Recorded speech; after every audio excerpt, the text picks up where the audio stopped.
Hello friends, David here. I hope you are doing well. I know it's been a while since I did a video on this channel. Hopefully this video will be of help to someone out there. As you can see, I'm in one of the labs in my school, and there are some kids playing along the corridor. So if you hear any noise, it's probably coming from the kids. And to my right, there's some construction going on out there. So if you hear any construction noise too, then at least I've already informed you. So when you want to work outside your home country, that is if you want to work internationally, normally what employers look out for is they check if the applicant has relevant documents so that they can get the necessary or the relevant visas for the employee or the applicant to live and work for an extended period in their new country. And this is no different when it comes to teaching internationally. There are requirements for teaching jobs here in Vietnam. There are requirements for teaching jobs in different countries all over the world. But there are some two qualifications or requirements that normally run through international teaching job postings. And that is what I'm going to talk about in this video, as you may have already seen from the title of this video.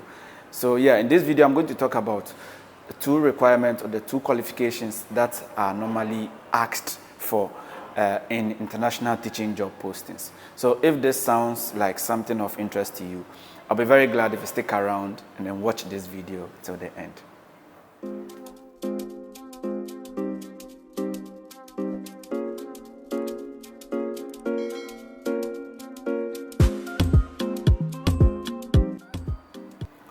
To begin with, the first one is a bachelor's of education in the subject that you intend teaching or in the subject whose position needs to be filled. Let's say, for instance, an international school is looking for a biology teacher. They usually look out for candidates who have bachelor's of education in biology or closely related subjects like bachelor's of education in science. So this is, to me, the most important qualification or requirements that teaching, jobs, seek from the employees or from applicants. If not so, if you do not have a bachelor's of education in the subject or in the closely related subject that you are applying for, they normally check if you have a bachelor's in that subject and not necessarily in education. Let's say Bachelor of Science in Biology, Bachelor of Science in Science, or something like that, plus a postgraduate diploma or postgraduate certificate in education. They need some sort of education training, and your PGC or PGD normally serves as an evidence for that. So this is the most important qualification that is sought after if you intend teaching internationally, a Bachelor of Education in the subject you intend teaching. So if you intend teaching, say, English in an international school, it will be appropriate, or it is more advisable to have a Bachelor's of Education in English or closely related subjects like English literature, linguistics, and that will definitely or usually put you in good standing to stand a chance of landing that particular job. The second requirement is a teaching license. A teaching license. In some countries, they do not check that. In some countries, if you have a PGC, that will make up for you not having a teaching license. For instance, I do not have a teaching license here in Vietnam, but my master's in education covers for that.